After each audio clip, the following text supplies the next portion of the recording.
Welcome et bienvenue sur Lion TV. Aujourd'hui c'est la pensée du jour et c'est un invité qui va vous partager la pensée du jour. C'est une personne chère à mon cœur puisqu'il s'agit de mon épouse. Alors, bonne écoute à vous, chérie, je t'aime, Nejma dans la pensée du jour.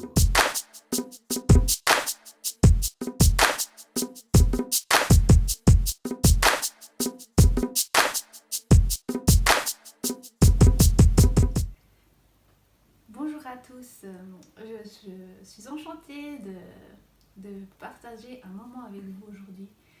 Alors mon thème du jour, c'est assez spontané, c'est ne pas avoir honte d'être dans une période de faiblesse ou d'être dans la faiblesse depuis un moment. Parce que ce que j'ai remarqué le long de mon parcours, c'est que on est dans un monde de performance. Et dans ce monde de performance, aller mal, ça dérange, c'est dérangeant pour les autres et on se culpabilise. Et en fait, pour moi, qui suis chrétienne, je ne trouve pas ça biblique. Désolée pour ceux qui pensent différemment. Je crois qu'on a des périodes et qu'il y a des temps aussi et des fois on a aussi des destins qui sont plus compliqués. Le monde est plus complexe que ce qu'on imagine. Et quand moi je vois Jésus, il a traversé une vie, il a eu une période où il était au silence radio pendant une trentaine d'années. On ne sait pas ce qu'il a fait. Il a juste eu une vie quotidienne normale. À un moment donné, pendant quelques années, il a fait du ministère. Mais le moment où il a atteint son but, ça a été dans la souffrance. Et j'oserais dire dans son humiliation. L'humiliation, c'est le moment, je ne pense, j'essaye de me représenter un peu ces scènes que les gens ont pu voir d'un homme qui était en pur, ou ce qui avait rien à envier à cet homme-là. Il souffrait, il avait plus l'air de cette personne particulière que nous. On sait que les gens se sont attachés, eux ils se sont attachés à lui parce que c'était quelqu'un qui faisait des miracles, parce qu'il avait des belles paroles, mais toutes ces choses-là, on ne le voyait pas à ce moment-là. On ne voyait qu'un homme qui était en train de diminuer physiquement, et même, je pense aussi, sur le moment, même lui, il n'était pas en période de vainqueur, il n'était pas là, je suis content de faire ça, il souffrait intérieurement, et ça devait se voir aussi, ça devait se voir sa détresse, parce qu'il a dit « Oh Dieu, pourquoi m'as-tu abandonné ?» Et en même temps, ce qui est incroyable, c'est que c'est ce moment-là, au moment où ce qu'il a expiré, où ce qu'il est arrivé à la fin de son humiliation, où ce qu'on peut se dire c'était une défaite, ça a été une victoire spirituelle. Et des fois, on ne se rend pas compte que les victoires spirituelles n'ont rien à voir avec le monde physique. On n'a pas essayé de prouver qu'on est dans la victoire parce que on a des preuves matérielles ou qu'on a des preuves au niveau de notre vie. C'est bien, c'est des cadeaux de Dieu. Job les a eus au début de sa vie. Il les a eus, mais il y a une période où il les avait plus. Et peut-être qu'en ce moment, vous êtes dans une période où ce que vous avez l'impression de diminuer, ou que vous avez l'impression de briller moins. Vous avez l'impression de rentrer dans cette humiliation où ce que finalement, prouver Dieu, vous n'arrivez plus à le faire. Mais Dieu n'a pas demandé qu'on prouve avec les mêmes manières du monde. Ce qui fait prouver Dieu, c'est votre fidélité à Dieu dans les circonstances, même incompréhensibles que vous vivez. Dans le sens que, quand on regarde dans les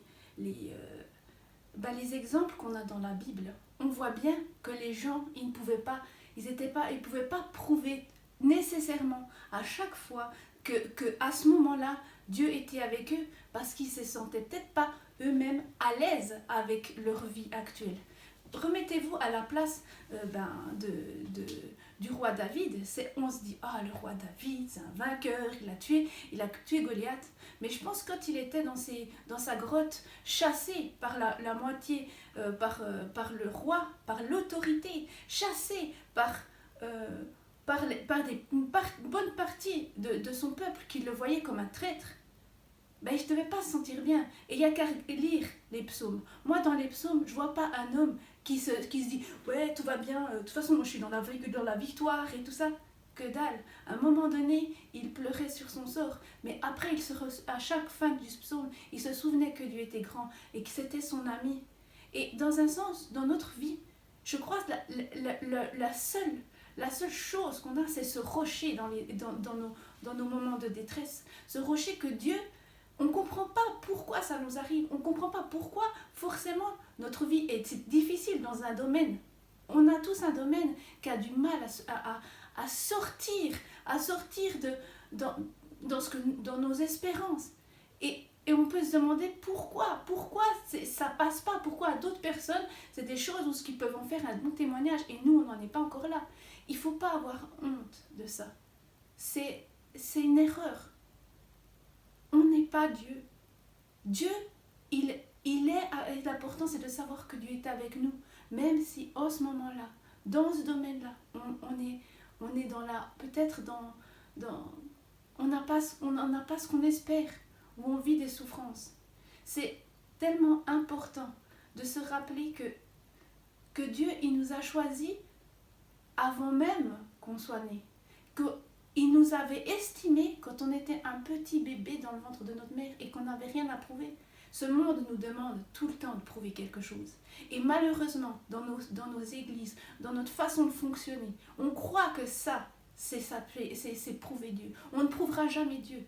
Dieu se prouve par lui-même. S'il vous a prouvé, c'est l'Esprit de Dieu qui se prouve aux gens. Et il se prouve peut-être au travers de ce qu'on fait. Mais qui vous dit que c'est simplement à chaque fois parce qu'il y a quelque chose de spectaculaire qui se prouve? Des fois, c'est dans l'endurance. Qu'est-ce qu'on peut comprendre? Pourquoi Jésus a choisi Lazare? A choisi Lazare comme exemple. En disant, Lazare, il est mort. Lazare, il est mort avec ses plaies, avec ses ulcères. Il y avait ce riche apparent, qui peut-être allait à la synagogue, peut-être était un gars bien en guillemets, mais il s'était appuyé complètement sur sa propre vie pour estimer sa vie. Pour ses propres réussites. C'était un gars qui avait tout. Il avait une bonne famille, il avait une belle maison. Et quand il regardait Job, il le regardait comme les yeux du monde. C'est-à-dire qu'il regardait un gars qui n'avait rien à donner, qui n'était rien. Et peut-être Job, il se sentait rien aussi. Mais il avait l'espérance en Dieu, malgré qu'il avait rien. Malgré qu'il avait rien. Et quand il est mort, il s'est retrouvé au sein d'Abraham, tandis que le riche, qui s'est appuyé que sur ses propres forces, il est allé dans le monde du monde, dans la fin du monde, ça veut dire, il est allé en enfer. C'est terrible, mais en même temps, comprenons ça. C'est que ce n'est pas nos actes qui construisent Dieu. Dieu fait ses propres actes. Il va vous utiliser pour faire des actes. Mais c'est pas vous qui choisirez. On ne choisira jamais. On choisit une partie de notre vie. Mais la majeure partie, c'est que quand on donne notre vie à Dieu, on lui dit « mon destin t'appartient ». Alors c'est vrai, c'est bien parce qu'on vit des victoires. On va de victoire en victoire. Mais ce n'est pas dans tous les domaines. Et ce n'est pas toujours apparent. Je parlais avec une dame, et ça j'ai vraiment envie de vous le dire. Elle me racontait l'histoire de sa famille. Et sa famille, ils ont été riches. Et à un moment donné, il y a eu le communisme. Et ils ont tout perdu. Et cette personne qui était riche et estimée, qui avait, entre guillemets, les preuves que Dieu était dans sa vie, il a tout perdu et il est mort pauvre. Ça arrive aussi. Mais est-ce que Dieu n'était pas le même? Est-ce que Dieu l'a rejeté? Moi, je ne crois pas. Moi, je crois que le monde est complexe et que Dieu est complexe.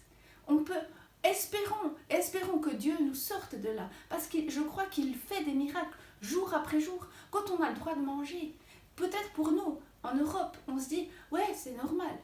Mais dans d'autres pays, on sait que c'est un miracle. Les oiseaux, ils finissent leur journée en ayant un miracle. Ils vivent un jour de plus. Nous, on a oublié que ces petites choses étaient des miracles. Moi, je voudrais juste que ces petits mots, ça ne soit pas des reproches, mais que ça soit des encouragements. Parce que peu importe que vous soyez dans votre élévation ou que vous soyez dans votre humiliation, Dieu est avec vous. Dieu vous aime. Et demandez à Dieu de sonder vos cœurs. Vous savez, des fois, c'est plus facile d'être sincère avec cette phrase quand on souffre. Parce qu'on dit, Seigneur, sonde mon cœur. Pourquoi j'en suis là? Mais Job, il savait bien qu'il n'avait rien fait. Ça arrive, mais Dieu, il est avec nous. Dieu, il est dans notre vie. Peu importe ce qu'on vit en ce moment, l'important, c'est d'espérer en lui tous les jours, d'être heureux qu'il soit dans notre vie. Parce que l'important, c'est pas Jésus, il disait, vous êtes content, vous voyez des miracles, c'est super. Mais se réjouissez-vous d'avoir juste votre nom inscrit dans le livre de vie. Et c'est le plus important. On ne sait pas l'avenir. Moi, je ne sais pas mon propre avenir. J'ai des espérances, j'ai des directions. On cherche à construire sa vie, c'est normal. Mais Dieu a le droit d'entrer là-dedans. Et il y a des circonstances qui peuvent venir, qui ne sont pas forcément... qui font partie de la vie et qui peuvent dévier certaines choses. Mais Dieu est avec moi. Dieu est avec vous. Et c'est la seule chose qu'il faut que vous teniez. Même quand vous êtes là, dans un moment de frustration où vous êtes triste, vous avez le droit d'être triste. Mais épanchez vos peines à Dieu. Il n'a pas besoin que vous lui prouviez que vous êtes vainqueur ou quoi que ce soit. Il vous voit vainqueur. Mais il sait aussi que votre cœur, que votre personne, que votre pensée a des fragilités. Et le meilleur endroit où les poser, ces fragilités, c'est en lui. Et de partager avec tes frères aussi ces choses-là. Et d'avoir cette attitude de se sentir humble les uns vers les autres. On est là pour se soutenir, pour se tenir chaud comme des petits poussins sous les ailes de notre Père. Et en même temps, il fera des grandes choses avec nous. Mais ne nous jugeons pas face à notre propre vie ou face à ce qui se passe autour de nous. Jugeons-nous par rapport aux yeux de Dieu. Et laissons-le agir dans notre vie comme il veut. Soyons encourageons-nous les uns les autres. C'est tout ce que j'ai à vous dire. Alors je vous souhaite une bonne journée. Je veux souhaiter la belle fête des mères à toutes les mamans qui vont peut-être regarder cette émission. Et ceux qui voient les émissions, n'oubliez pas de dire bonne fête à votre mère. Et puis je vous souhaite que ça vous encourage. Bonne journée.